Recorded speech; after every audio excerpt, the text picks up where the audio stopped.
Une accusation qui enflamme la Coupe du Roi. Juanma Rodriguez affirme que les arbitres vont tenter de nuire au Real Madrid. Bienvenue sur ta chaîne de confiance, où nous te racontons toujours la vérité sans détour. Alors que la tension atteignait des sommets à la veille de la finale de la Coupe du Roi entre le Real Madrid et le FC Barcelone, Juanma Rodriguez, avec son style direct sur El Chiringuito, a lancé un avertissement qui a résonné dans tout le football espagnol. Demain, ils vont essayer de nuire au Real Madrid comme ils le font en l'écartant de la Liga. On ne peut pas jouer dans ces conditions. Ces mots, en référence aux déclarations controversées des arbitres Ricardo de Burgos Bengoechea et Pablo González Fuert, ont allumé la mèche d'une crise institutionnelle qui menace d'éclipser le match lui-même. Pause rapide. Abonne-toi, laisse un j'aime et commente si tu penses que l'arbitrage arrivera impartial au Grand Clásico. Le déclencheur de ce séisme a été la conférence de presse des arbitres, tenue 24 heures avant le match dans la salle de presse de la Cartuja. De Burgos Bengoechea, arbitre principal désigné, et González Fuert, responsable du VAR, ont défendu leur honneur face aux attaques de Real Madrid TV et ont admis avoir subi un harcèlement médiatique sans précédent.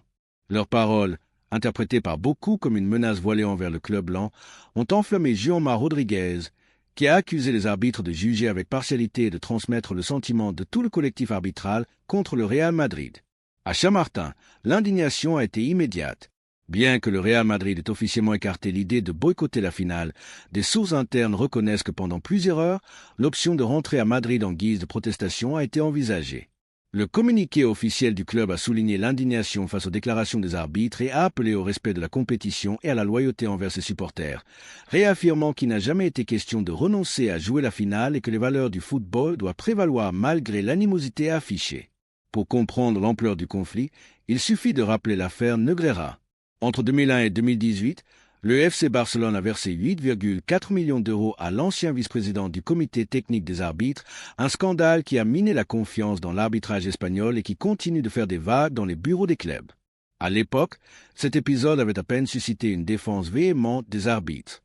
Aujourd'hui, cependant, toute critique de leur travail provoque un séisme médiatique. Cette double mesure alimente un sentiment d'injustice au Real Madrid et chez une grande partie des supporters. Depuis le Conseil supérieur des sports et l'ARFEF, des démarches d'urgence ont été entreprises. Selon LP, Florentino Pérez a eu des discussions avec le président de l'ARFEF, Rafael Luzán, et le ministre José Manuel Rodríguez Uribe pour s'assurer que le Real Madrid dispute la finale. L'accord, tendu et fragile, a évité un boycott qui aurait constitué un scandale mondial, mais il n'a pas apaisé les inquiétudes concernant l'impartialité arbitrale. Dans le vestiaire blanc, Carlo Ancelotti a exhorté ses joueurs à se concentrer sur ce qu'ils savent faire, un football de contrôle, de pression et d'efficacité dans la surface adverse. Avec 78 points en Liga et un but décisif de Vinicius Junior en demi-finale de la Coupe Comatu, le Real Madrid vise un 3e titre cette saison. L'entraîneur italien mise sur le fait que la meilleure réponse au bruit extérieur sera une performance éclatante sur le terrain. Pendant ce temps, au siège du CTA, la position de Luis Medina Cantalejo, président du comité, vacille. Des membres internes exigent de la transparence, la publication des procès-verbaux de désignation, des critères d'évaluation objectifs et la création d'un comité mixte avec d'anciens arbitres et des observateurs de la FIFA. Une suspension temporaire de Medina Cantalejo est envisagée jusqu'à ce que les accusations de politisation dans le choix de Burgos Bengoechea et González Fuert soient clarifiées. La FIFA observe la situation avec attention. Bien qu'elle n'intervienne habituellement pas dans les différends internes, l'ampleur de cette crise et l'impact mondial du Clásico l'ont obligé à surveiller le processus. La possibilité d'inclure des observateurs externes dans les futures finales est déjà discutée à Zurich comme une mesure pour garantir la transparence. À Séville, plus de 500 supporters vivront le match avec le cœur battant. Des tribunes divisées, des chants de soutien et des banderoles réclamant une justice arbitrale créent un climat de tension extrême. Les réseaux sociaux bouillonnent avec les hashtags justice arbitrale et #Defendamos el Silbato, reflet d'un public qui n'accepte plus les décisions sans les remettre en question. Real Madrid TV, de son côté, a analysé chaque phrase de la conférence de presse arbitrale et a dénoncé une stratégie préméditée pour saper le moral blanc. Selon AS, la chaîne officielle du club a souligné que ces déclarations ont franchi la ligne du débat technique et ont créé un climat hostile qui persiste jusqu'au coup d'envoi. Lorsque l'arbitre de Burgos Bengoechea fera retentir son sifflet, il ne marquera pas seulement le début d'un duel historique, mais il activera le jugement d'un système que beaucoup considèrent au bord de l'effondrement. Chaque faute, chaque carton et chaque révision seront scrutés à la loupe de la controverse institutionnelle. Au-delà du résultat, la grande question sera de savoir si le football espagnol est capable de se remettre de cette blessure ouverte. La reconstruction de la confiance exige des mesures concrètes. Publication des critères de désignation, supervision externe, formation éthique pour les arbitres et un canal de dialogue permanent avec les clubs et les supporters. Sans cela, la prochaine larme lors d'une conférence de presse pourrait être celle de la désillusion collective. Lorsque le dernier seconde s'écoulera, le champion soulèvera la coupe, mais le vrai match commencera dans les bureaux et dans la conscience de tous les acteurs. Car sans impartialité et sans transparence, aucune passion ne peut résister. Nous te lisons dans les commentaires. Penses-tu que l'arbitrage peut être neutre après cette crise? Quelles réformes juges-tu indispensables pour redonner de la crédibilité au football espagnol? Laisse ton avis, ton j'aime et abonne-toi pour suivre cette histoire et d'autres qui vont au-delà du terrain. Alors que les projecteurs du stade s'éteignent, le véritable défi émerge dans l'ombre des bureaux et des salles de réunion. L'écho des mots de Jaume Rodriguez continue de résonner. On ne peut pas jouer dans ces conditions. Cette phrase ne reflète pas seulement la méfiance envers de Burgos Bengoechea et Pablo González Fuert, mais met à nu la fracture profonde entre le Real Madrid et l'establishment arbitral.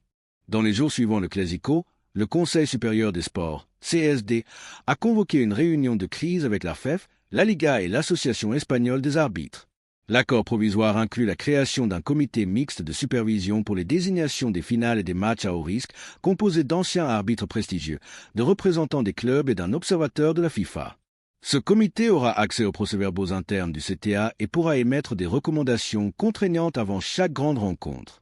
Au sein du CTA, la figure de Luis Medina Cantalejo a été sérieusement remise en question. Plusieurs membres ont officiellement demandé son retrait de la présidence pendant l'enquête sur les accusations de politisation.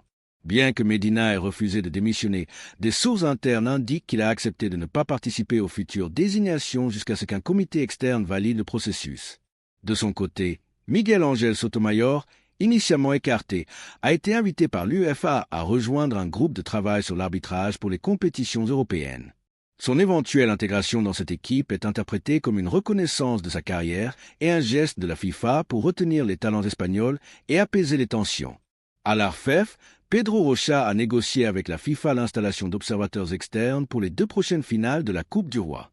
Ces envoyés n'interviendront pas sur le terrain, mais rédigeront un rapport confidentiel sur la transparence du processus de désignation et le respect des nouveaux protocoles. Les sponsors de la Liga, selon des sources de El Confidencial, ont exigé des garanties de gouvernance propres avant de renouveler des contrats d'une valeur totale supérieure à 200 millions d'euros par an. Banques, assurances et entreprises de télécommunications craignent l'impact réputationnel d'une compétition remise en question au cœur de son arbitrage. Pendant ce temps, les associations de supporters madridistas et culés ont organisé des forums ouverts avec d'anciens arbitres internationaux et des experts en droit sportif pour élaborer un code de bonnes pratiques arbitrales. Ce document, qui sera présenté au CSD et à l'ARFEF, propose une transparence totale dans les désignations, une évaluation continue via des données publiques et un système d'appel accessible aux clubs et aux supporters. Sur le plan sportif, le Real Madrid a consolidé sa domination en Liga avec une démonstration de caractère lors des journées suivantes, prouvant que la meilleure réponse au conflit était sur le terrain.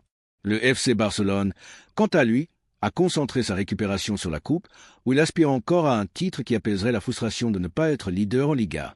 Un sondage post-final de Marca révèle que 85% des supporters demandent la pérennisation du comité mixte et de la supervision FIFA comme formule pour restaurer la confiance. Seuls 10% estiment que les mesures sont excessives et 5% se montrent indifférents. En juillet 2025, l'UEFA débattra de la redéfinition du concept des erreurs claires et manifestes et de l'homogénéisation de la communication VAR dans toutes les grandes ligues, à la suite de la controverse espagnole. Cette révision internationale pourrait intégrer des protocoles de degré de certitude et des formats de retransmission plus pédagogiques, inspirés de la signalétique pionnière de la Liga. La grande leçon est que le football ne peut pas se permettre d'ignorer la crise de crédibilité. La finale de la Coupe du Roi a désigné un champion, mais la victoire la plus significative sera celle d'un arbitrage transparent et respecté. Si les réformes sont mises en œuvre avec rigueur, l'Espagne pourrait retrouver sa place d'excellence dans le paysage arbitral mondial. Reste à voir si, lors de la prochaine grande finale, le sifflet retentira avec l'autorité de la justice et si la confiance collective aura été restaurée. Ce sera, après tout, la véritable victoire de cet épisode.